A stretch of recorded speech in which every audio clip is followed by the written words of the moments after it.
Mais une fois de plus, je ne sais pas si c'est planifié.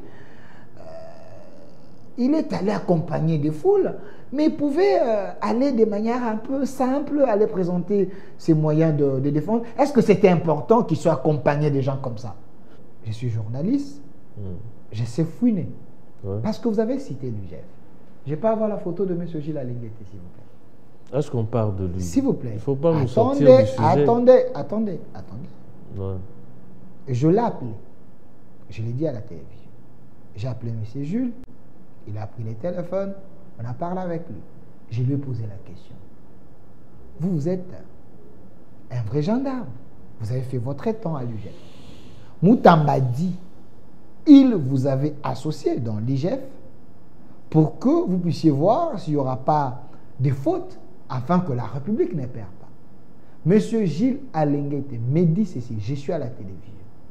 Moutamba ne m'a pas écrit, il m'a juste appelé au téléphone, que je puisse l'aider afin que ces marchés puissent respecter les normes. Tous savons que le président Kagame est en train de faire main basse sur nos richesses. Et il a trouvé quand même dans nos rangs certains compatriotes qui sont en train, justement, d'exécuter justement le plan du président Kagame. Les plans de la balkanisation. Lorsque l'on parle de visée expansionniste, ça veut dire qu'il veut balkaniser notre pays. Et il y a certains compatriotes avec des étrangers qui se passent pour des Congolais qui veulent naturellement mettre à exécution ces plans. Et parmi lesquels, en short-list, nous avons le président Kabila. Parce que dans qui est dans ces schémas-là. Il a cité Kabila, il a cité Namba. Il est dans ces schémas, le président Kabila, parce que lorsque vous scrutez toutes ces sorties médiatiques, le président Kabila n'a exprimé aucune compassion vis-à-vis des Congolais qui ont été lâchement tués. Bon, moi j'ai suivi ses proches, il dit Kabila n'est pas président, il n'est pas officiel. Il est congolais. Il cite ou pas. Il est congolais par-dessus tout. Considérons qu'il est congolais. Et le président Fayoulou, qui hier était avec le président Kabila, parce qu'ils avaient signé un communiqué conjoint, il s'est désolidarisé parce qu'il a compris. Lorsque le président Tshisekedi disait que le président Kabila est derrière l'AFC M23, d'aucuns ne croyaient à ce que le président Tshisekedi disait. Mais aujourd'hui, il est clair comme de l'eau de roche que c'était lui le boss, les mâles alpha de cette nébuleuse, c'est le président Kabila. Alors, honorable Francis Tibalabala. Voyez seulement la prestance, l'allure qu'il a. Vous ne pouvez quand même pas vous retrouver dans une partie qui est passée dans le juron ou dans l'escarcelle de l'ennemi.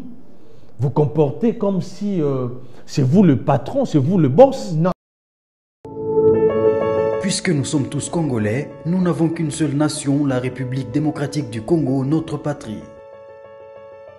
Nous avons le devoir de l'aimer et l'obligation de la faire développer à travers notre sens patriotique et nos belles actions. Chers patriotes, il est temps. Rejoignez-nous dans la campagne citoyenne et éducative de sensibilisation sur le changement de mentalité.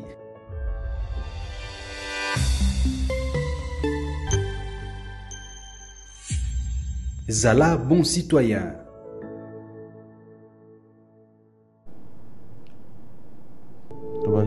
Une autre RDC est possible. Nous voulons changer les Congo. Avec qui? Avec quelle classe politique? Est-ce la classe politique actuelle ou soit il faut faire recours à l'ancienne classe politique de 1960, 1980, la classe politique de 2000?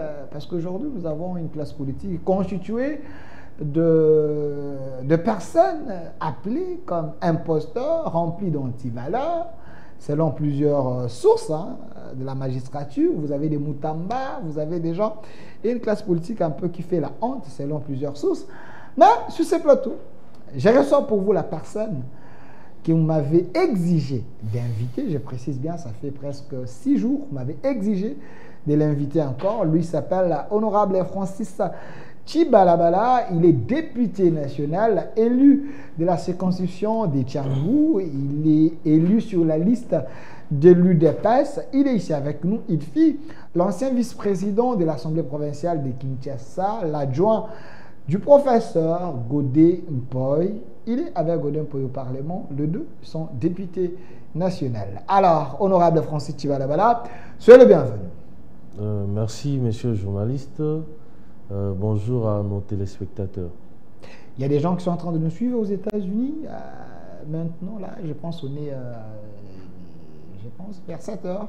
Les autres sont en train de nous suivre, c'est la nuit, parce que l'émission est en direct aussi sur notre chaîne YouTube, au Centre TV et Delcas Télévision, Facebook au Centre. Vous pouvez également nous laisser vos messages en direct, car mon invité aujourd'hui, il va répondre à toutes les questions liées à l'actualité. Vous êtes sans ignorer que l'actualité reste dominée par le criminel Kabila, qui est à Goma avec sa bande des criminels, des bandiers, des voyous, Nanga, Bissimois et consorts. Ici à Kinshasa, l'actualité, c'est aussi des procès Moutamba. Il y a eu l'autorisation d'instruction au Parlement. Il y a eu deuxième réquisitoire, à moins que je me trompe, toujours sur Moutamba. Il a offensé les institutions, il semble, la magistrature et aussi ses autorités. Toutes ces questions, l'honorable Francis Chibalabala, il va tenter de nous répondre. Aujourd'hui, Moutamba est allé répondre à l'invitation du PG pour donner ses moyens de défense, mais il est allé avec la foule. Est-ce du populisme ou l'homme est populaire? Alors, honorable Francis Chibalabala, une question d'entrée des jeux. J'aimerais savoir, êtes-vous fier d'appartenir à cette classe politique d'aujourd'hui? Selon plusieurs sources, une classe politique pourrie. Bon, je crois qu'il faut toujours démêler les vrais du faux. Il faut toujours mettre à l'écart ceux qui sortent du lot, ceux qui se distinguent de par l'éthique, de par les valeurs qu'ils incarnent. Vous comprenez, que ce soit la classe politique de 1960, que ce soit celle d'aujourd'hui, je pense que c'est bonnet blanc et blanc bonnet. Mais parmi justement ces gens-là, cette classe politique ou ces classes politiques, il y a eu quelques individus qui étaient sortis du lot, qui s'étaient distingués par non seulement les valeurs qu'ils incarnaient, mais aussi l'amour qu'ils avaient pour le pays. Et je pense que moi, je fais partie de ceux-là.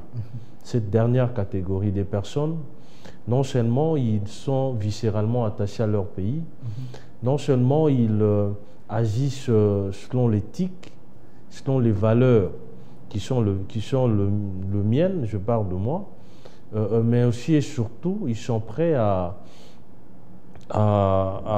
faire une rupture totalement avec tout ce qui est anti-valeur, tout ce qui est détournement, tout ce qui est corruption, etc. Parce que vous êtes sans ignorer que ces fléaux constituent réellement une gangrène qui est en train non seulement de décimer justement notre économie, de décimer notre pays, mais aussi d'empêcher à notre pays de décoller. Alors, honorable Francis Chibalabala, la question d'actualité, c'est aussi les discours de Fayulu. Nous allons en parler, vous l'avez débauché ou pas. Mais j'aimerais d'abord vérifier quelque chose, hein, au besoin de la jeunesse qui est en train de nous suivre aujourd'hui. J'ai suivi honorable Mayo au Parlement qui dit aujourd'hui, vous avez une jeunesse pressée. Mais à l'époque, en 1960, Lumumba était aussi jeune. Parce qu'il faisait allusion à Moutamba. Lumumba était aussi jeune. Mais Moutamba, qui fut votre collègue député national avant qu'il soit au gouvernement, se réclame de la classe de Lumumba. Est-ce, pensez-vous, que les comportements de l'actuel ministre de Justice, Moutamba, sa manière d'agir, sa manière de faire, est en train de ternir son idole, entre parenthèses, Lumumba, qui semble être l'icône de l'Afrique et du monde? Bon, je suggérerais que vous circonscriviez un peu, parce que quand vous dites comportement, il s'agit de la sphère privée ou de la sphère Non, publique. je parle de l'homme politique, parce que il se réclame d'être un Lumumbiste, parce qu'il a dit Lumumba est décédé à 36 ans, lui aussi, ainsi de suite. Mais je parle d'abord de l'homme en général. Quand vous regardez les types de Lumumba et Mutamba qui se réclament dans ces lignées-là, est-ce pensez-vous que c'est l'injure contre Lumumba? Non, il n'y a pas eu que Lumumba comme étant un modèle des acteurs politiques de la RDC. Ils sont comptés par milliers. Il y en a qui sont restés dans l'ombre, mais qui ont accompli des grandes réalisations tout en étant politiques. Et moi, j'aimerais ici pas faire un jugement des valeurs sur le ministre Mutamba, dans la mesure où, si vous circonscriviez un peu les champs d'application, donc par rapport à votre question, si vous faites allusion à sa sphère privée ou à la vie privée, personnellement, je ne les connais pas, donc je ne sais pas ce qu'il fait réellement. Et s'agissant de la vie publique, je pense que s'agissant de son action comme ministre, je pense qu'il a quand même fait bouger les lignes. Là, il faut le reconnaître. Il a quand même fait bouger les lignes, c'est vrai. C'est vrai que tout ce qu'il a fait n'est pas parfait, mais il a quand même une longueur d'avance par rapport à ses prédécesseurs, à bien des égards. Hein. S'agissant par exemple de la mobilisation de recettes, il faut le reconnaître, il a exigé que tout passe par la banque, et ce sont des caisses de l'État qui ont été renflouées. S'agissant de réformes, etc., mais après, il y a aussi des comportements qui n'ont pas plu à certains compatriotes, à certains responsables politiques, et je pense que c'est dans l'ordre de choses. Tout le monde ne peut pas être d'accord avec vous sur toute la ligne. S'il vous plaît, mais quand vous dites, s'agissant de sa vie privée et la vie publique, les fonctions qu'il détient comme ministre de la République, qu'est-ce que vous voulez dire? Est-ce un homme politique, un homme d'État peut avoir une vie privée? Cette vie privée ne peut pas nuire à sa vie non, politique. je voudrais... Parce qu'en France, vous avez vu, un candidat a été disqualifié par rapport à sa vie privée. Je voulais tout simplement me situer pour essayer de mettre un point de vue par rapport à votre question. Non, je parle de lui. Mais par rapport à cette dernière question... Je suis les traces de Lumumba, je prends la personne de Lumumba, l'icône Lumumba, et ce que Mutamba fait. Pensez-vous qu'il n'est pas en train de ternir l'image de notre héros Lumumba? En quoi faisons? Je crois que c'est à vous de donner la réponse. Moi, je saurais faire le parallèle parce que je ne sais pas trop sa vie publique, sa vie politique. Je ne connais pas trop sa vie politique. Mais s'agissant de ses responsabilités comme ministre, je vous ai dit précédemment que je trouve qu'il a quand même bougé les lignes. Il faut reconnaître aussi. Il ne faut pas considérer que tout ce qui a été fait par lui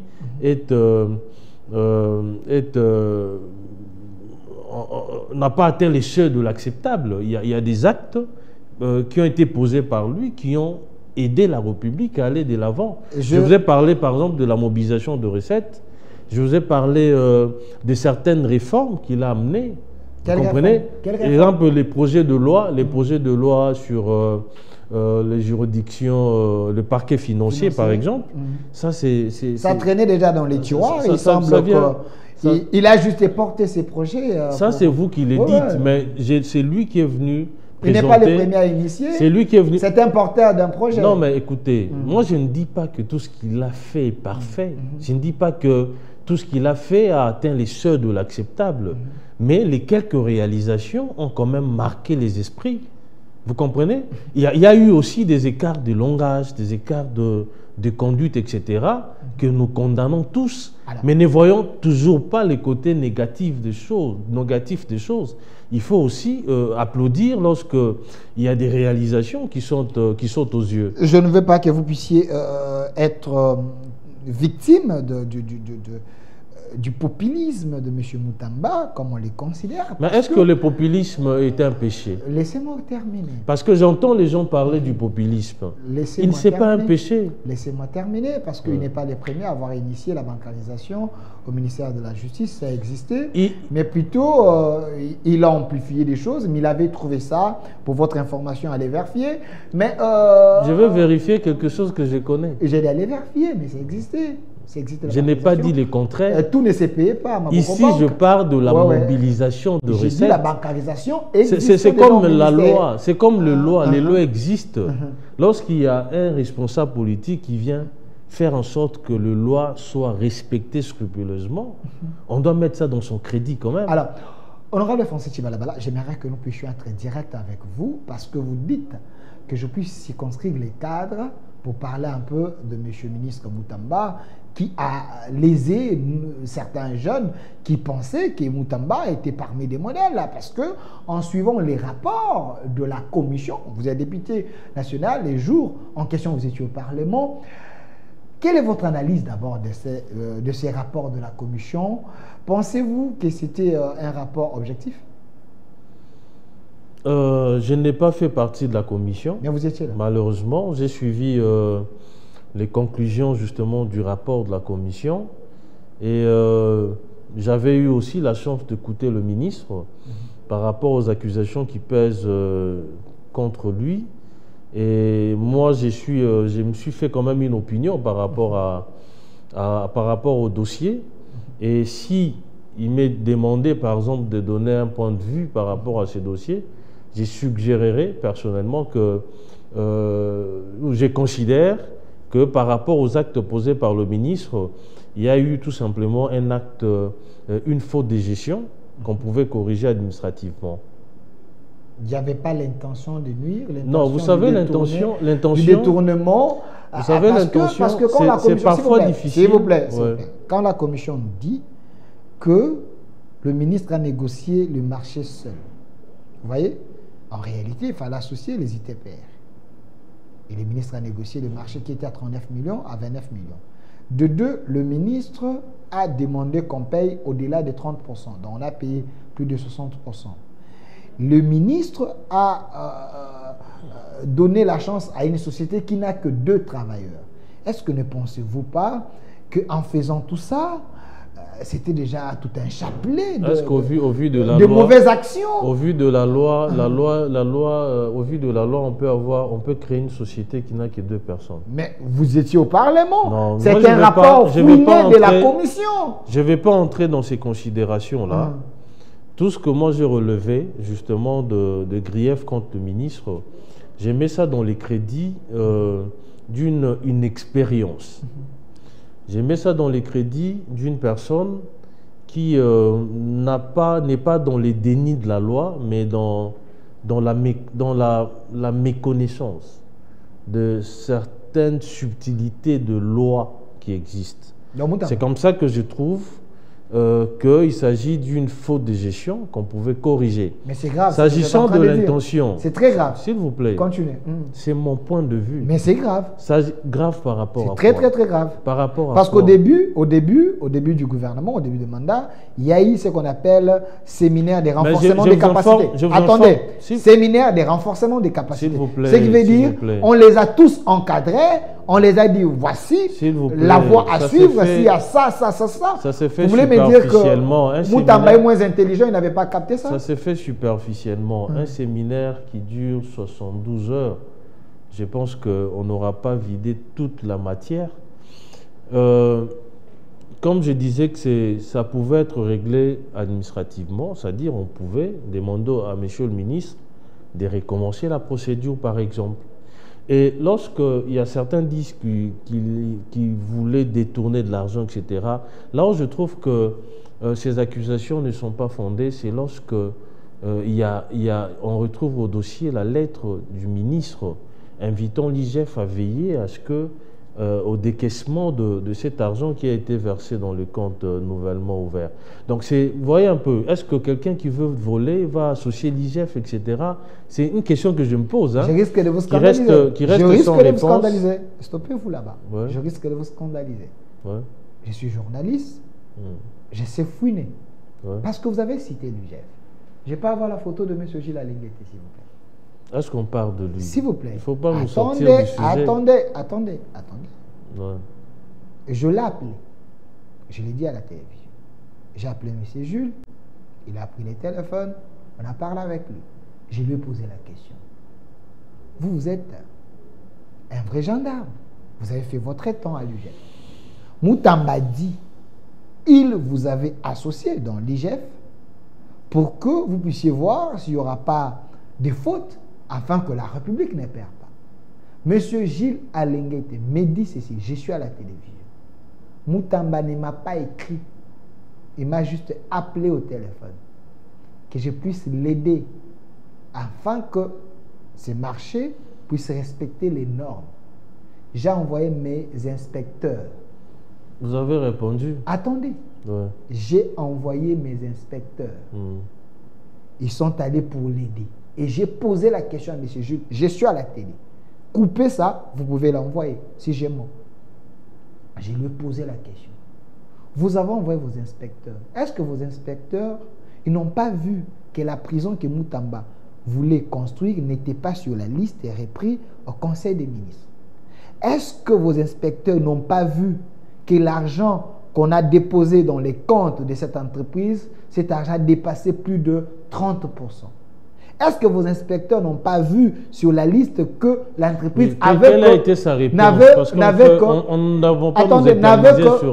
que des travailleurs. Oui, quelle a été sa réponse? Monsieur Gilles Alinguete me dit, laissez la justice faire son travail. Voilà. Donc, il a dit qu'il avait été contacté au téléphone, par correspondance. C'est que nous retenons de votre intervention, il a été contacté. Mais non, la question que je me pose, à moins que l'IGF soit aussi dans de malversations, soit aussi... J'ai posé la question, il m'a donné les éléments de réponse. S'il vous plaît. Mais ces éléments de réponse indiscutables. À moins que l'IGF soit aussi complice, justement, de détournement, etc. Mais le fait pour un ministre d'associer l'IGF, moi personnellement, j'extrais justement de ces comportements une intention malveillante de détourner l'argent de l'État. En tout cas, c'est ma compréhension. Donc, bref, j'estime qu'on pouvait recommencer la procédure pour respecter les lois de la République. C'est mon point de vue. Au-delà de ça, vous savez, même lorsqu'on parle de détournement, etc., il faudrait aussi établir l'intention. L'intention, c'est ça l'élément moral, au fait. Pour établir l'intention, est-ce que voulait-il réellement détourner de l'argent? Je pense qu'au regard de certains éléments que nous avons par rapport au dossier, je pense que le parquet aura du mal à établir, à moins qu'il y ait justement d'autres faisceaux de preuves qui n'ont pas été, ou que nous ignorons, dont nous n'avons pas connaissance, par exemple.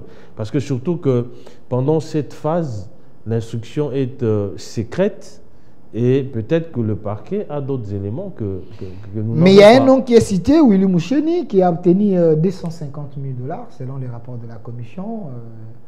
Et il semble qu'il devait construire quelques locaux pour des soins de santé. Je ne sais pas si c'était aussi inclus dans les contrats. Mais quand même, vous êtes député national, vous êtes un jeune... qui aujourd'hui, plusieurs personnes vous trouvent comme un repère. Est-ce que vous ne voyez pas que Baudouin Mayo a raison, votre collègue, qui dit une jeunesse pressée? Si vous dites qu'il y a eu les erreurs de procédure, donc, en voulant mieux faire, en étant pressé, et vous tombez dans les erreurs, vous le jeune. Non, est-ce que Moutamba symbolise la jeunesse? Mais votre collègue, qui est un vieux, est-ce qu'il est le seul jeune qui se trouve au gouvernement? Je pense qu'il ne représente quand même pas, il ne représente pas toute la jeunesse. Moi, je suis jeune aussi. Je ne me reconnais pas en Moutamba, par exemple. Donc ici, ne faisons pas de l'amalgame. Mayo fait de l'amalgame? Ne généralisons pas. Nous devons relativiser. Il a donné son exemple, il était au gouvernement à 36 ans. Il était au gouvernement à 36 ans, mais il n'y avait pas de scandale. Nous devons relativiser. Il y a aussi des jeunes qui ont occupé des postes. Moi, j'étais vice-président de l'Assemblée provinciale. je n'ai pas posé un acte qui me revient aujourd'hui en pleine figure, par exemple. Ah ouais. Donc il y a des jeunes qui ont occupé des postes dans ces pays et qui en sont sortis clean. Ils sont là. Ce n'est pas pour autant parce qu'il y a un jeune qui a fauté que vous devez... vous reconnaissez qu'il a fauté? Mais je vous ai dit s'il y a des fautes de gestion, non? Donc c'est pas une faute. Donc c'est un incompétent. Je ne dirais pas qu'il est incompétent. Mais quand il y a des fautes de gestion, je ne dirais clairement, pas. Il y a, clairement, il y a l'incompétence sur la manière de faire. Ne m'amenez pas sur ce terrain. Il est entouré d'un cabinet. C'est vous qui C'est un ministre. Je pense qu'il est entouré des hommes sages avec un cabinet. Avant de prendre des décisions, il a ses conseillers. C'est vous qui Mais quand vous arrivez à faire des fautes de gestion plusieurs fois, ça prouve de l'incompétence. Au-delà du sensationnel, du populisme, l'incompétence est constatée. J'étais en train de dire ces conflits générationnels vont exister ad vitam aeternam, jusque peut-être à la fin du monde, parce qu'il y a toujours des vieux qui considèrent qu'ils ont été excellents lors de leur parcours et des jeunes, ils sont en train de galvauder. Ça existe toujours. Il y a des jeunes aujourd'hui aussi qui disent, voilà les vieux, vous avez démontré vos faiblesses, vous n'avez pas été suffisamment formés avec l'évolution de la science, de la technologie, etc. Nous sommes suffisamment équipés. Vous comprenez, ces conflits-là existera toujours. On ne refuse pas, donc, mais cette relève doit être méthodique. Ici, ne généralisons pas.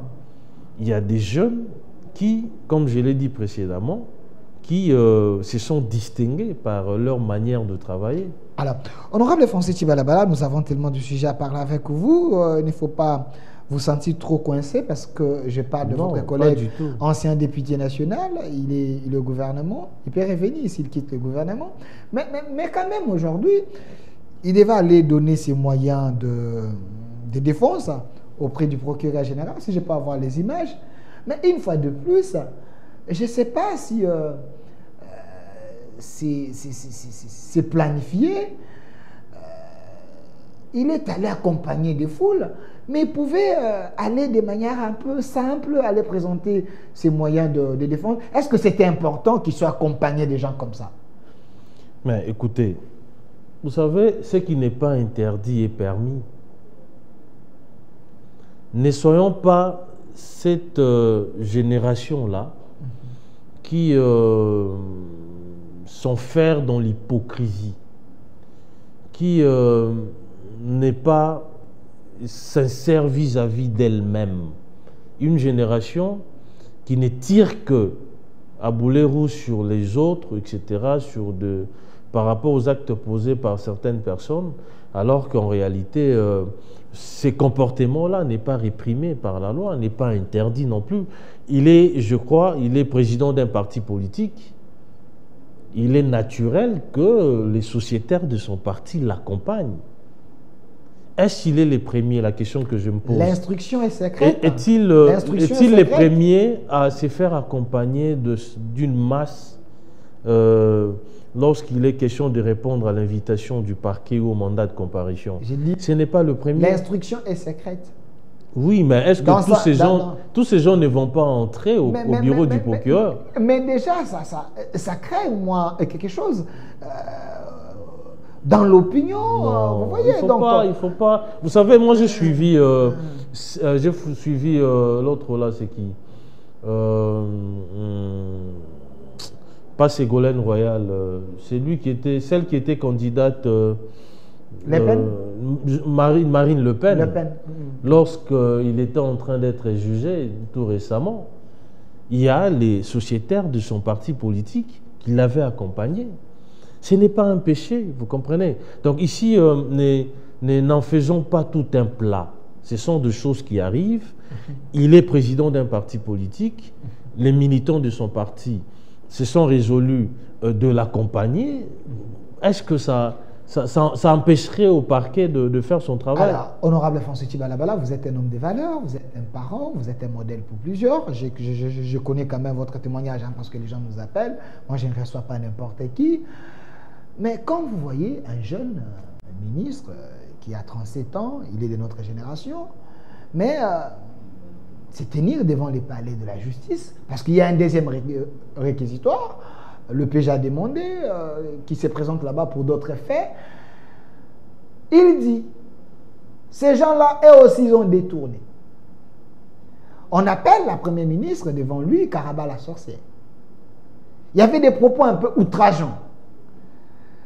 Pensez-vous que ce n'est pas de l'enfantillage politique dans les ministères?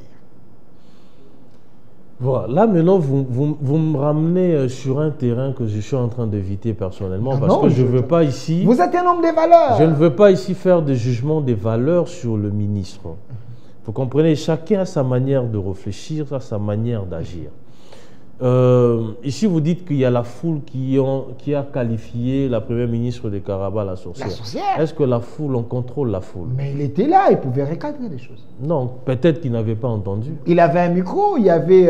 peut-être qu'il n'avait pas entendu. Il y avait un micro, il y Donc, avait... au-delà il de semble ça, que la manifestation était ça, prévue parce qu'on n'a pas amené la logistique. Personnellement, je n'ai pas suivi les morceaux, au moins le morceau que j'ai visionné. Je vous enverrai ça. Je n'ai pas suivi là où il a dit Binope Boyi Baka. Je n'ai pas suivi ça. Il a parlé, ils ont détourné équivalent de 17 milliards, quelque chose comme ça. Je vais revoir la vidéo où il a dit qu'il y a eu un montant qui a été aussi détourné. Voilà, je pense qu'en tant que ministre de la Justice, il doit être respectueux justement de principes sacro-saints du droit, notamment du droit pénal. C'est lui, j'ai fait plus allusion au principe de la présomption d'innocence. Je pense qu'à ce jour, un ministre de la Justice ne peut quand même pas accuser les autres d'avoir détourné pendant qu'il n'y a pas un jugement coulé en force de choses jugées. Ça veut dire un jugement qui n'est plus appellable, contre lequel on ne peut exercer aucune autre voie de recours. Vous comprenez? Et je pense que c'est peut-être un saut d'humeur, une réaction d'humeur tout simplement, et il faut quand même beaucoup de maîtrise aussi dans certaines situations. Est-ce que ce n'est pas de l'enfantillage au sommet du ministère de la Justice? J'ai du mal à établir un jugement de valeur. Honorable François Tchivalavala, il y a autant de faits. Il semble qu'il a diffamé la magistrature. Il les a maltraités d'une manière un peu péjorative, humiliant.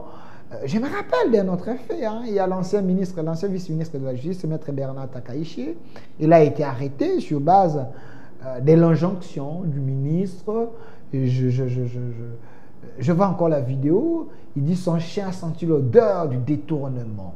On a détourné l'argent prévu pour la construction des prisons. Et les ministres s'est retrouvé à l'honneur. Bernard Takaichi, aujourd'hui, il est libre. Ils n'ont rien trouvé. Est-ce que tout ça, ça ne ternit pas l'image de la justice en général? Parce que nous voulons un état de droit. Un état de droit, il faut que les opprimés puissent se retrouver dans cet état de droit, que les forts aussi se retrouvent dans cet état de droit. Quelle est la place donnez-vous aujourd'hui dans le régime Tshisekedi de l'état de droit? Mais vous avez la réponse. S'il faut citer les cas, parmi les cas les plus emblématiques, il y a les dossiers Moutamba, un ministre en fonction de la justice, qui est allé répondre à l'invitation du procureur général. Mais il avait dit, je n'irai pas. Il avait d'abord refusé. Je ne vais pas me présenter là-bas. Il y a des quelqu'un qui est soupçonné ne peut pas me convoquer. C'est une faute grave. C'est comme ça que je dis, chacun a ses traits de caractère.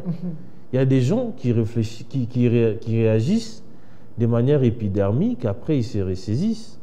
Vous comprenez? Donc, un homme d'État ne peut pas agir dans l'émotion. Il s'agit des traits de caractère, monsieur.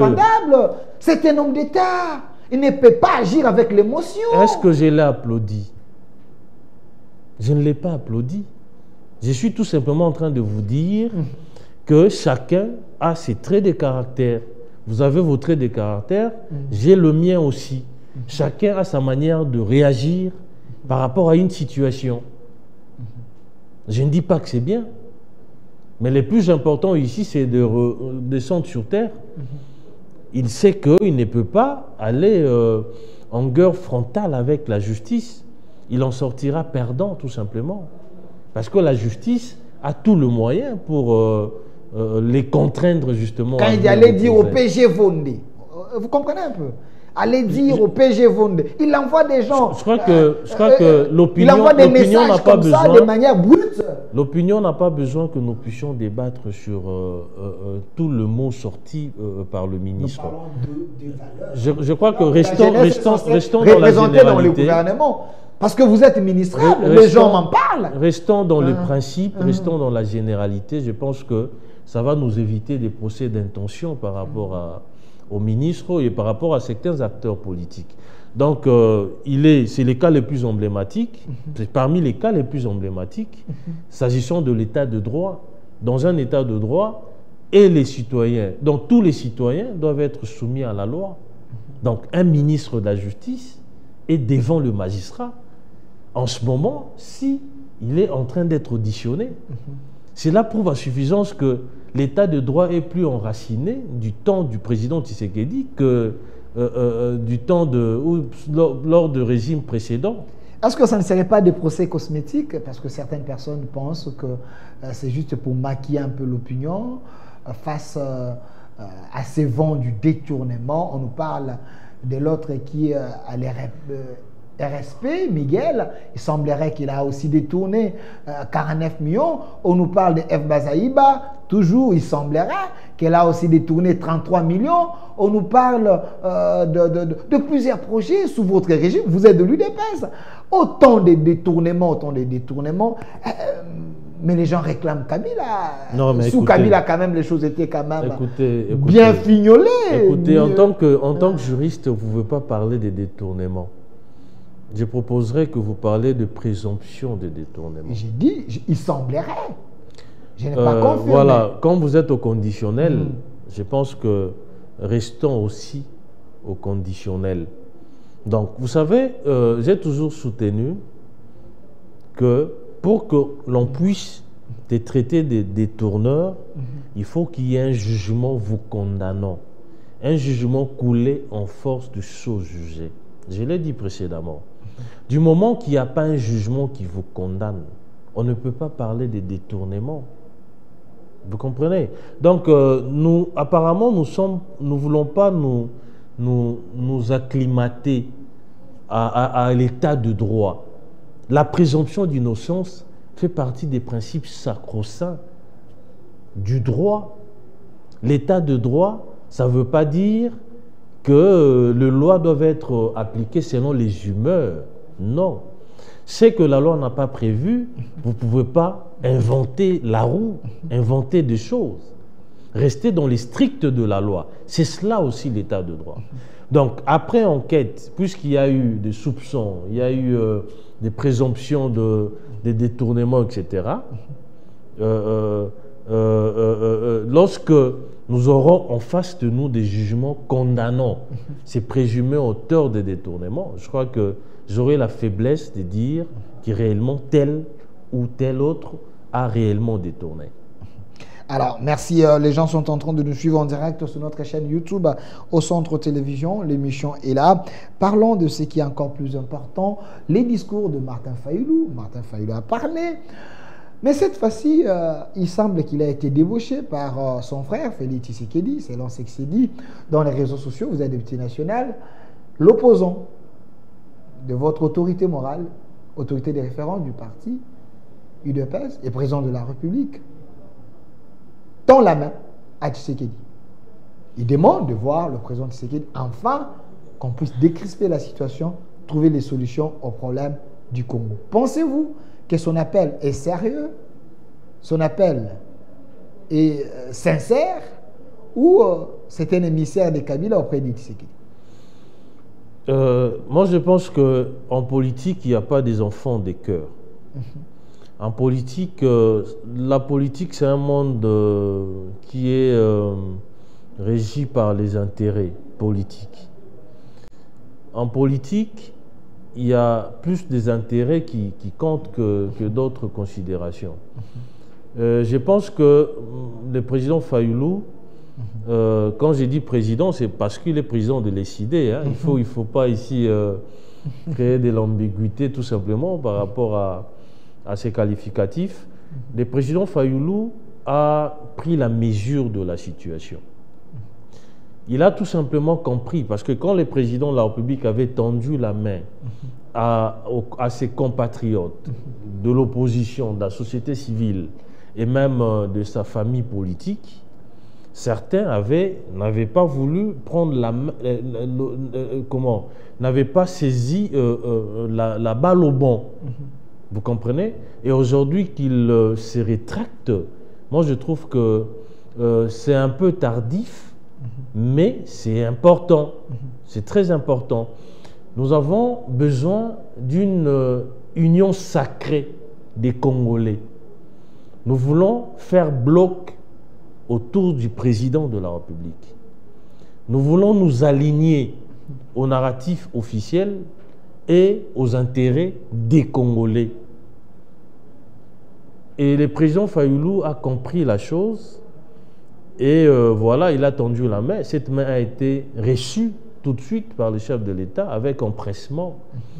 Parce que aujourd'hui, s'il faut décrire les paysages politiques actuels, nous avons d'un côté ceux qui sont du camp du peuple congolais, ceux qui appartiennent au camp de Congolais, au camp de la RDC, au camp de la population congolaise, et ceux qui sont de l'autre côté, ça veut dire qui sont les affidés du président Kagame, qui sont les vassaux du président Kagame, qui sont ses supplétifs, c'est-à-dire ceux-là qui, entre guillemets, sont congolais, mais ils ne sont pas dans les camps de la patrie. Ils sont en train plus de défendre les intérêts étrangers, les intérêts du président Kagame. Tous savons les velléités expansionnistes du président Kagame. Tous savons que le président Kagame est en train de faire main basse sur nos richesses. Et il a trouvé quand même dans nos rangs certains compatriotes qui sont en train, justement, d'exécuter justement le plan du président Kagame, les plans de la balkanisation. Lorsque l'on parle de visée expansionniste, ça veut dire qu'il veut balkaniser notre pays. Et il y a certains compatriotes avec des étrangers qui se passent pour des Congolais qui veulent naturellement mettre à exécution ces plans. Et parmi lesquels, en shortlist, nous avons le président Kabila.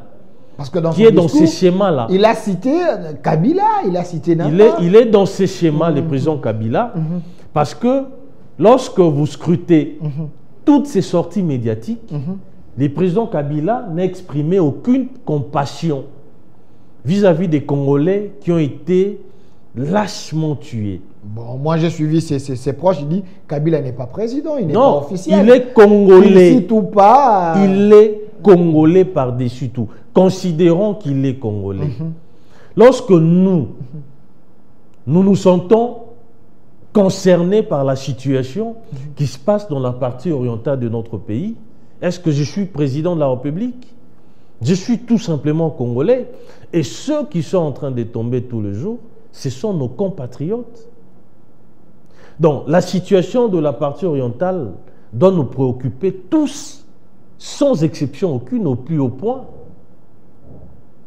C'est un argument qui ne tient pas la route. En tant que président de la République, ancien président, il ne devait pas seulement critiquer la gouvernance actuelle,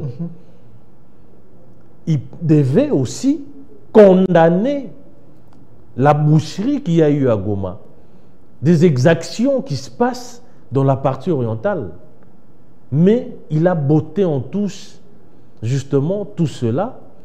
Il s'est contenté tout simplement à critiquer l'Afrique du Sud, à critiquer les États qui nous ont envoyé des troupes combattantes sur notre sol pour veiller justement à la souveraineté nationale, pour veiller à l'intégrité territoriale de notre pays. Et vous voulez me dire qu'il est en train de servir les intérêts des Congolais? Donc, nous avons deux camps. Et le président Fayoulou, qui hier était avec le président Kabila, parce qu'ils avaient signé un communiqué conjoint, il s'est désolidarisé parce qu'il a compris. Lorsque le président Tshisekedi disait que le président Kabila est derrière l'AFC M23, d'aucuns ne croyaient à ce que le président Tshisekedi disait. Mais aujourd'hui, il est clair comme de l'eau de roche que c'était lui le boss, les mâles alpha de cette nébuleuse, c'est le président Kabila. Alors, honorable Francis Tibalabala. Voyez seulement la prestance, l'allure qu'il a. Vous pouvez quand même pas vous retrouver dans une partie qui est passée dans le juron ou dans l'escarcelle de l'ennemi. Vous comportez comme si c'est vous le patron, c'est vous le boss. Non, c'est vous qui recevez même les gens. Non, s'il vous plaît, parce qu'il y a quand même certains Congolais qui comparent les discours de Martin Fayoulou et les discours de Kabila. Il semblerait que les discours de Kabila est plus équilibré, un discours plus robuste, un discours réaliste, mais les discours de Martin Fayoulou, c'est un discours commandé par les régimes. Entre les deux discours, quel est le discours qui colle avec le patriotisme, les gens qui veulent sauver le Congo? Les discours réalistes, c'est les discours qui ne condamnent pas le Rwanda comme étant agresseur, alors qu'il y a la résolution des Nations Unies qui pointe du doigt accusateur le Rwanda. Est-ce que Martin Fayoulou a condamné le Rwanda? Plusieurs fois, plusieurs sorties. Non, par rapport à ces discours, s'il vous plaît. Non, faisons l'analyse comparative entre les discours de Kabila et les discours de Martin Fayoulou. Il y a eu plusieurs sorties médiatiques du président Fayoulou condamnant expressis verbis le Rwanda, condamnant l'AFC, les M23. Vous comprenez?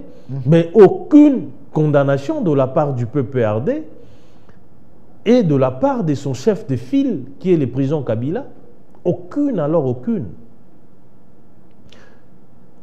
Ici, heureusement, l'opinion a compris que le président Kabila est en train, naturellement, de servir les intérêts étrangers, les intérêts du président Kabila, le président Kagame.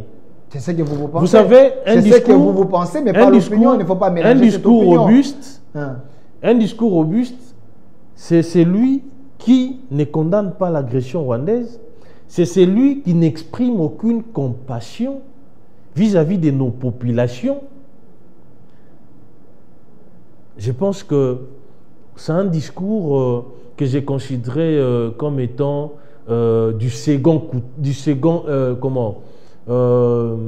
comment on l'appelle en français, un discours destiné à tromper, justement, à détourner l'attention de la population. Bon, peut-être vous ne maîtrisez pas la grandeur de ce problème, parce que, en écoutant Fayoulou qui dit la balkanisation tant évitée, elle est déjà mise en place, peut-être qu'il faut suivre les propositions des Cholés qui ne condamnent pas aussi les Rwandais, qui ne condamnent pas aussi les agresseurs, de la même manière avec Kabila, qui pensent que ces gens que vous qualifiez de Rwandais, ce sont des Banyamulenge, ce sont des Congolais, c'est des gens des fistrés, des gens qui se sont sentis lésés dans leur propre pays. Si eux aussi empruntent vos mots en les considérant comme des Rwandais, vous voyez que vous risquez de casser ces pactes républicains, de vivre ensemble. Messieurs, vous savez le rôle de la SENCO et le rôle de Kagame, c'est de tirer, et le rôle de Kabila,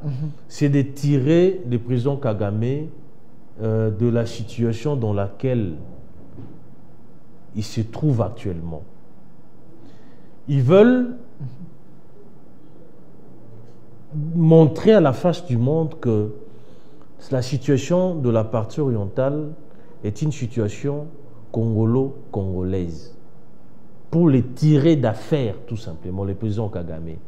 Alors que nous sommes dans un cas typique d'agression. Je vous donne un exemple simple. Vous ne verrez pas un religieux américain prendre parti ou caresser dans le sens du poil un État agresseur ou un État ennemi aux États-Unis. Vous ne verrez pas un religieux ukrainien souffler le chaud et le froid lorsqu'il est question d'aborder la situation russo-ukrainienne. Vous ne verrez pas les religieux ou les ressortissants des pays baltes caresser dans le sens du poil M. Poutine, qui est considéré comme étant l'ennemi numéro 1 des pays baltes. Donc ici, n'inventons pas la roue. Ce sont des Congolais. Ceux qui sont en train de mourir, ce ne sont pas des Rwandais, ce sont des Congolais. Ce sont nos fils et fils. Et vous ne pouvez quand même pas, face à la boucherie, face au massacre de nos populations, vous enfermer dans un silence des cathédrales. Ça nous pousse à conclure qu'il y a une certaine complicité de votre part. Ce n'est pas normal, c'est inadmissible. Est-ce que ça, ce n'est pas un acharnement contre Kabila? Parce que si vous dites que Kabila n'a pas dénoncé, de la même manière, vous avez des gens qui sont dans les institutions. Les Congolais de la diaspora m'ont appelé pour dire que Kabila s'est présenté à Goma, il est en train de consulter les gens. Mais votre président de l'Assemblée nationale, Vital Kamerhe, n'a pas condamné ça. Vous avez le vice-président, selon les Congolais de la diaspora, s'il a condamné la présence de Kabila à Goma... Je ne parle pas de Kabila, je parle de Rwanda. Non, je parle que Kabila s'est présenté à Goma. Nous avons vu des ministres, s'il vous plaît, des ministres qui ont condamné. Mais vous avez quand même, de la deuxième institution du pays qui vous gère, vous les députés, il n'a pas condamné la présence de Kabila à Goma qui consulte les rebelles, les gens qui tuent. Surtout, c'est son fief.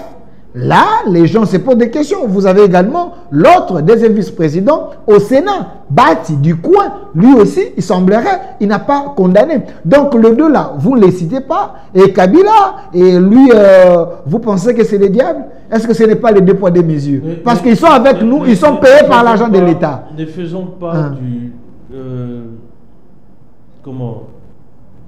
Ne faisons pas du coq à l'âne. Non, c'est des questions Ici, de l'opinion. Répondons aux questions. S'il vous plaît, s'il vous plaît.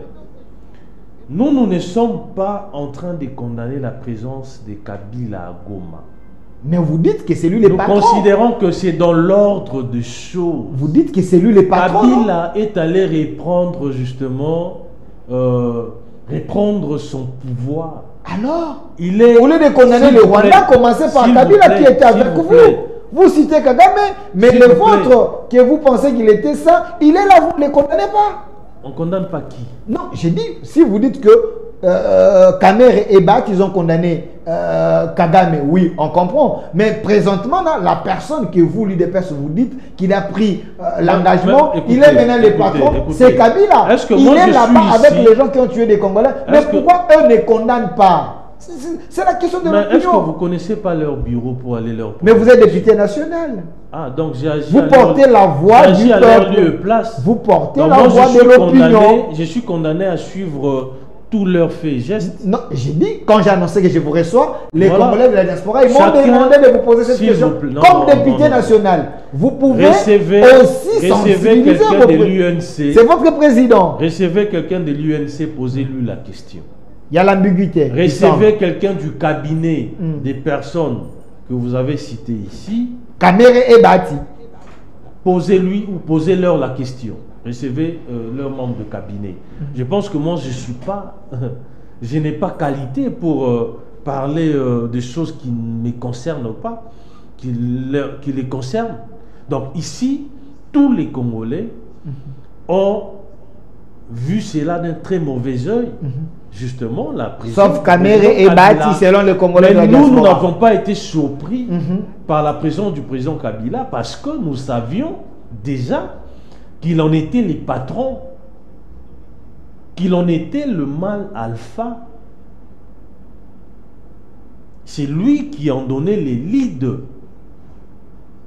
Donc, pour nous, ce n'était pas une surprise.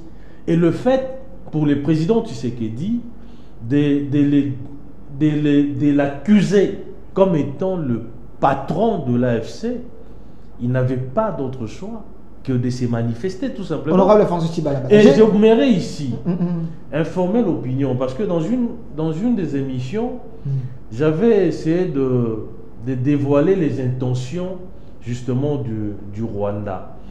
Kagame est en train d'opérer un peu comme Poutine.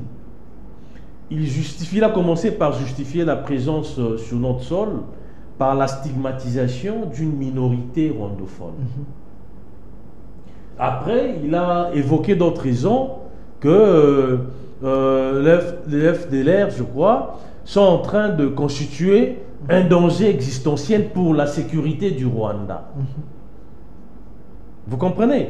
Or, ce sont tout simplement de prétextes pour balkaniser notre pays, pour étendre le Rwanda jusqu'au Kivu, à la partie orientale.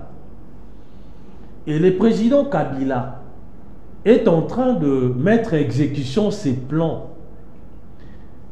Vous savez, lorsqu'on consulte, il y a une finalité. Il a quelle casquette officielle pour consulter la population? Pendant qu'il est en porte-à-faux avec les présidents Tshisekedi, les conclusions des consultations seront, la primeur sera réservée à qui? Il semble que c'est lui le chef des cartels. Non, s'il vous plaît, il peut former son gouvernement. Laissez-moi évoluer. Continuez. Laissez-moi évoluer. Les conclusions, qui en aura la primeur? C'est une diversion.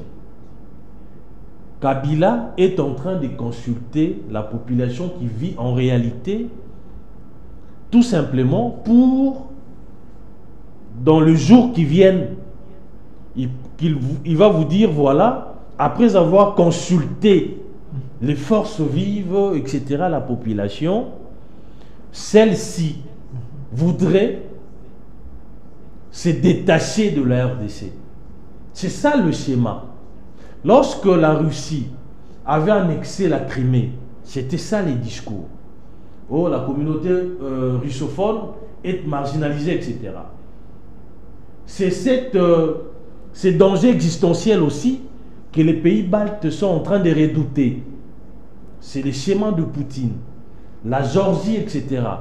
L'Ossétie du Sud, la Kasie, etc. C'était ça le prétexte. Et il va organiser plus tard une espèce de référendum.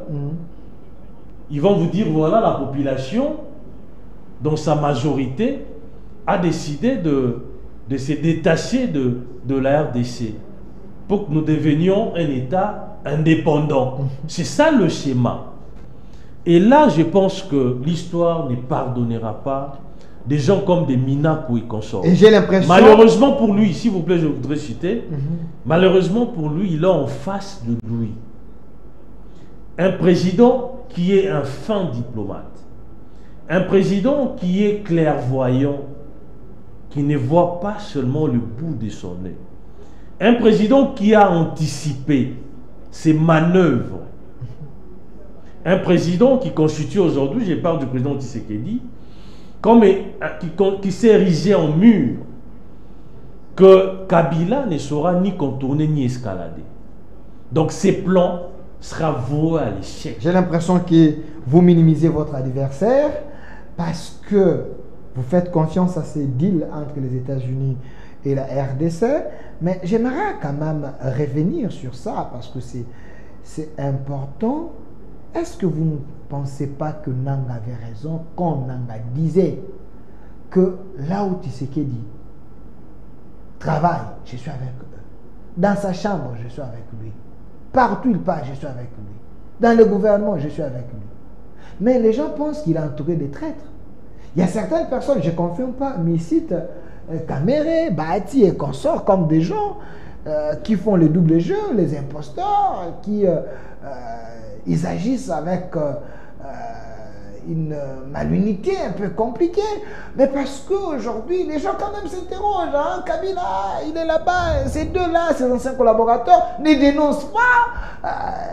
Et puis, quelqu'un m'a dit, Delphin, réfléchissez un peu quand Kamere, il était aux consultations chez Eberand, quand il est sorti, il semblerait qu'il avait attaqué Jean-Pierre Bemba, qui attaquait Kabila. Oh non, il ne faut pas citer les noms, vous risquez de frustrer les gens pour faire la cohésion. Est-ce que tous ces éléments, vous, l'IDPS, pourquoi vous restez dans la naïveté collective? Non, mais vous savez, le président Tshisekedi connaît tous ses collaborateurs. Moi, je ne veux pas ici reprendre le propos que vous venez de... Non, je fais que relier les propos des Congolais qui s'inquiètent. Il semble que vous êtes dans une naïveté collective. Ici, vous, les députés, les gens de l'UDPS. Je ne veux pas ici prolonger vos propos parce que je n'ai pas tous les éléments, mais mettant dans une posture pour indexer justement le président Kamere et les autres. Tout ce que je sais, nous avons un président qui est hyper intelligent. Un président qui connaît la classe politique congolaise. Un président qui est un fin diplomate. Et moi, j'aime la manière de faire du président Tshisekedi. Il peut être en face de quelqu'un qui sait qu'il n'est pas en odeur de sainteté avec lui, mais il fait parfois semblant d'accepter ce que vous lui dites, semblant d'être avec vous. Il fait l'ironie. Vous comprenez? Et ça, c'est une meilleure manière de débusquer justement tous les traîtres.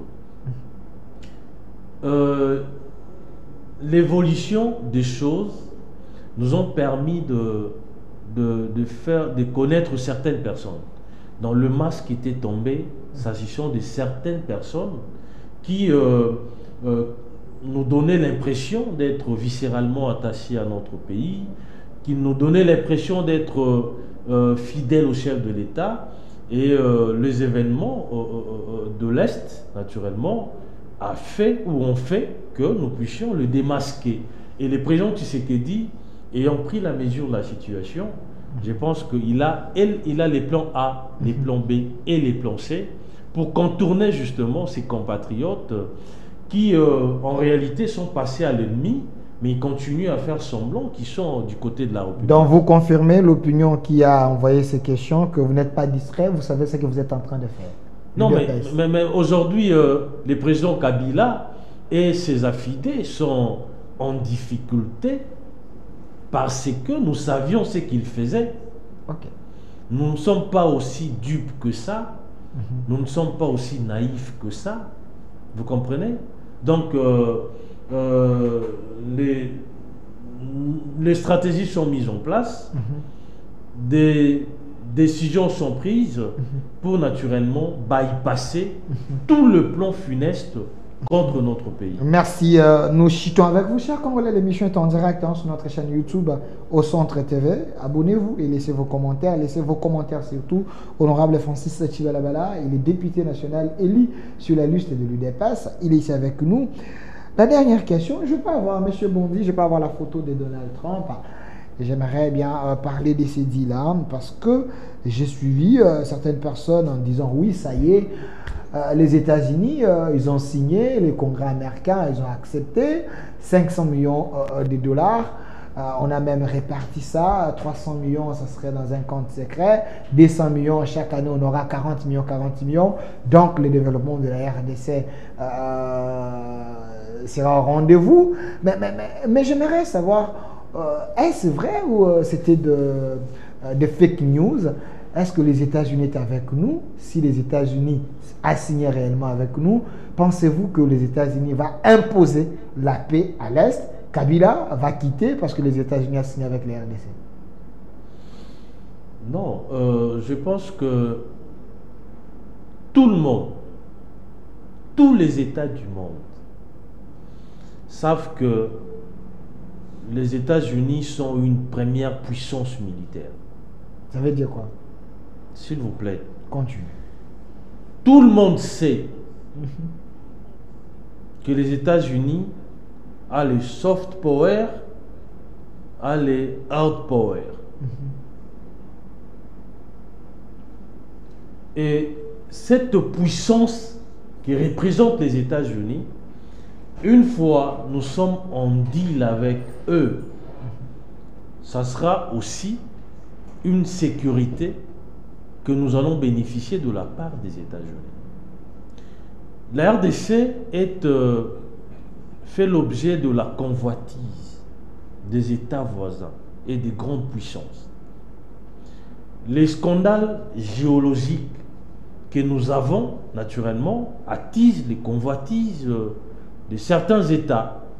Nous avons des métaux rares qui aujourd'hui servent à la fabrication de batteries, s'agissant de véhicules électriques par exemple, à la fabrication des téléphones portables. Vous comprenez?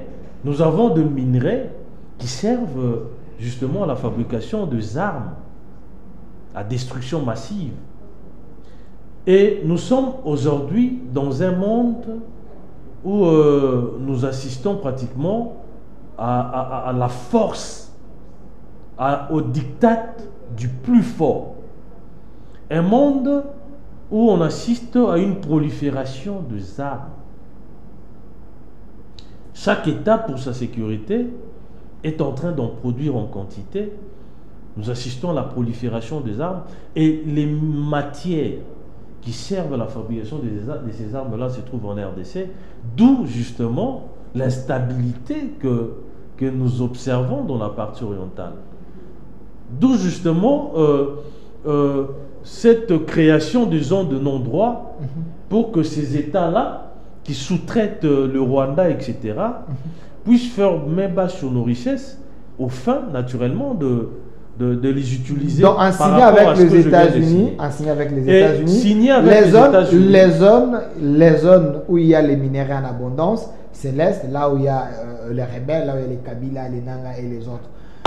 Katumbi avait dit, nous n'avons plus de minéraux, dont les États-Unis signent avec nous, donc ils vont amener leur armée pour aller imposer la paix afin qu'eux obtiennent les minéraux signés avec la RDC. C'est ça la conclusion? Non, vous savez, de tels contrats, je vous informe que les États-Unis ont signé avec l'Ukraine. Ok. Les contrats sur le matière première. Vous comprenez? Mais la guerre continue. Non, attendez. Ouais.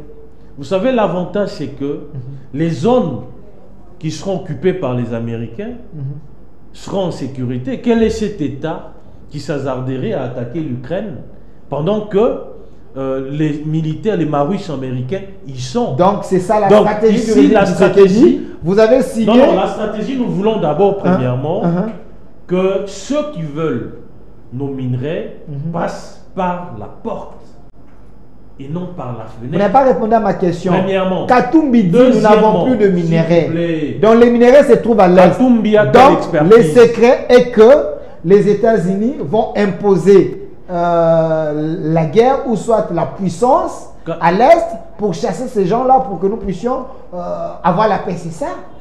Mais écoutez, c'est ce que Katumbi a dit. Non, Katumbi a dit nous n'avons plus de minerais. Parce qu'il y a des gisements où nous avons déjà signé à 40 ans jusqu'à 2040. Il fait un ancien gouverneur. Un ancien gouverneur, hein? Il est aussi dans les mines. Il a exploré toutes nos matières premières, etc. Je crois que, vous savez, il fait partie du camp de ceux qui sont à la solde de prison Kagame, qui voient des très mauvais yeux justement l'accord qui sera signé avec les Américains parce qu'ils savent que cet accord va mettre en difficulté leur plan de balkanisation. Ils savent que cet accord-là va faire à ce qu'il n'y ait plus massacre dans notre pays. Nos populations vont vaquer librement à leurs occupations. Ils savent que si l'accord est signé, les Congolais vont bénéficier de produits justement de leurs matières premières, tout simplement. Parce que l'accord, une fois signé, il y aura échange des technologies sur le plan militaire. Donc nous allons bénéficier de l'expertise américaine s'agissant de l'armée. Vous pensez que Katumbi fait tout pour bloquer cet accord? Ils veulent qu'on ait une armée faible pour qu'ils continuent justement à s'amuser en RDC. Merci. ces deals-là va faire à ce qu'il y ait transfert des technologies, notamment militaires. Ça permettra à ce que nous ayons une armée moderne, une armée efficace, une armée qui sera dotée d'un arsenal de guerre impressionnant. Les États qui sont soutenus par les Américains, je parle par exemple d'Israël. Israël, c'est une puissance militaire, vous comprenez? Quand vous allez là où les Américains ont leur base, vous verrez qu'il y a des arsenaux de guerre impressionnants. Donc nous avons besoin de ça pour notre quiétude. J'ai l'impression que vous ne comprenez pas la politique, comment ça roule. Quand on voulait attaquer le Rwanda, l'Israël nous avait menacé. Si vous touchez le Rwanda, nous allons faire la guerre à la RDC. Donc l'Israël était pour le Rwanda. Je n'avais pas suivi ça. Voilà, ça, il fallait. Vous qui l'avez dit. Voilà. Alors, je suis avec vous parce que nous sommes déjà à la fin. Regardez la caméra, j'avais réservé cette question pour vous. Monsieur Bondi, je peux avoir la photo de Matata Pugno. Il semblerait qu'il y ait un avis de recherche contre l'homme. Monsieur est disparu. Franklin Chambala, qui est son secrétaire général de LGD, cherche Matata Pugno. C'est votre collègue. Votre collègue de Bidé. Mais c'est votre Bidé. Il est en train de les chercher. Depuis que la Cour constitutionnelle avait prononcé le verdict. Donc, il est plus là. On ne le voit pas. Oui, c'est votre collègue. Est-ce qu'il ne faut pas amplifier les efforts pour les chercher? Parce qu'il est disparu. Non, mais vous savez, il a été condamné par la justice congolaise. Il semble qu'il est introuvable. Moi, je ne dirais pas qu'il est en cavale. Il semble qu'il est introuvable. Mais je crois que la même justice va se charger de le rechercher. Et une fois cueilli, il va aller certainement purger. Bon, déjà, aussi de cette peine-là, je ne vois pas comment elle sera exécutée. Il s'agit des travaux forcés. Le législateur n'a pas prévu justement la mise en application de cette peine des travaux forcés. Certainement, ceux qui sont condamnés pour les travaux forcés, ils vont séjourner en prison, tout simplement. Et lorsque la justice va les retrouver, parce que je crois qu'il y a un SOS qui a été lancé par son parti politique. Son parti politique. Et, on cherche, on les cherche. Quand même, il s'agit d'un citoyen, il s'agit de l'ancien Premier ministre. Votre collègue, député. Je crois que même nous aussi, nous devons être inquiets par rapport à sa disparition. Et une fois retrouvé, certainement... Est-ce que le cas Cherbé Okende ne risque pas de se répéter, que nous puissions un jour retrouver son cadavre quelque part, parce que son parti est inquiet. Je crois que c'est ce que nous ne devons pas souhaiter, parce que il a encore des choses à donner à la République. C'est un ancien Premier ministre. Je pense qu'il nous sera utile d'une manière ou d'une autre. Mais s'agissant des faits commis précédemment par lui, il est en train d'y répondre, tout simplement. Et ça doit interpeller naturellement ceux qui sont en train de gérer actuellement. Parce qu'il est condamné par un autre régime. Vous comprenez? Sous un autre régime. Pas par un autre régime, mais sous un autre régime. Et ceux qui sont en train, entre guillemets, qui font l'objet de soupçons, de détournements, etc., ils doivent savoir qu'un jour, ils répondront aussi de leurs actes. Je pense que vous n'êtes pas en train de lancer des pics à Nicolas Kazadi, qui semble être protégé par les sommets, selon plusieurs analystes politiques. Mais il y avait aussi une commission sur Nicolas Kazadi. C'est vous qui l'avez cité. Vous êtes de l'UDPS. Je ne sais pas si vous allez faire partie de cette commission qui va statuer sur Nicolas Kazadi. Bon, chaque groupe parlementaire a voix une personne et je n'ai pas été choisi. Moi, je suis dans une autre commission. Merci. Moi, j'estime que Nicolas Kazadi, au-delà de tout, pour moi, ça n'engage que moi, Nicolas Kazadi fit un bon ministre. Fait un bon ministre. Si le président a été réélu, c'est parce que Nicolas Kazadi avait travaillé. C'est votre point de vue, hein? Laissez-moi parler. Heureusement que vous parlez de vous. Je suis sérieux. Nicolas Kazadi, c'est un bon ministre. C'est un ministre qui avait la rigueur. C'est un bon ministre. C'est un ministre qui savait quoi faire. C'est un ministre des Finances qui a fait la fierté, s'il vous plaît, qui a fait la fierté de la RDC. Honorable François Chibalabala, calmez-vous d'abord. Fixation sur les individus. Calmez-vous, parce que si moi, la RDC il y a à boire et à manger au cours de sa gestion. Si la RDC est arrivée à plus de 15 milliards, c'est sous Nicolas Kazadi. N'oubliez pas, avant Nicolas Kazadi, on était dans les 4 milliards. L'homme a fait sa part. Nicolas Kazadi, c'était un bon ministre, c'était un manager, c'était pas un oui-wiste. À tout moment, si on vient, on lui dit des choses, il accepte. Il savait dire non. Et il savait dire oui quand c'est nécessaire. Regardez les caméras. Merci, merci. Je pense que de telles personnes méritent la confiance de la population. Mais si la justice estime qu'il a des choses à lui reprocher, Nicolas Kazadi est toujours prêt et présent et pour affronter la justice. Moi, et je pense que c'est un homme bien, c'est un homme sérieux. Il a fait sa part. Les Congolais ont encore besoin de lui. Merci. C'était votre émission au centre. J'avais reçu pour vous honorable Francis Tchibalabala, cadre de l'UDPS.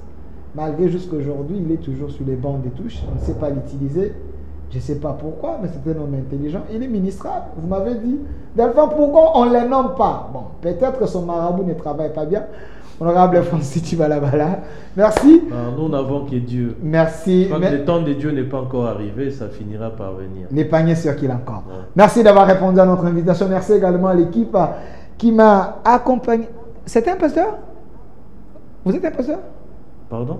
Ça là, vous étiez dans l'église? Non, non, c'était la remise de diplôme aux finalistes de l'UPN. Ok. Je crois que c'était la 2e promotion de droit. C'est mon université. J'étais invité là-bas. Nous avions remis de... Merci, honorable Francis Tchibalabala, ancien vice-président de l'Assemblée provinciale de Kinshasa, sous le règne du professeur Godin Poy. Il est élu sur la liste de l'UDPS, député de Tchangou, et aussi à l'Assemblée nationale. Vous m'avez dit il ne parle pas trop, je ne sais pas, mais je pense qu'il va parler quand c'est nécessaire. Il ne prend pas beaucoup la parole, contrairement à les qui parlent. Merci à vous d'avoir répondu à notre invitation. Merci à l'équipe qui m'a accompagné. L'émission est déjà sur notre chaîne YouTube au Centre TV. Laissez vos commentaires et notre RDS est possible. Au revoir.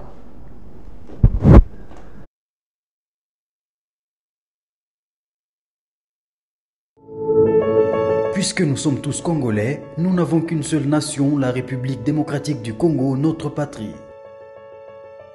Nous avons le devoir de l'aimer et l'obligation de la faire développer à travers notre sens patriotique et nos belles actions. Chers patriotes, il est temps. Rejoignez-nous dans la campagne citoyenne et éducative de sensibilisation sur le changement de mentalité.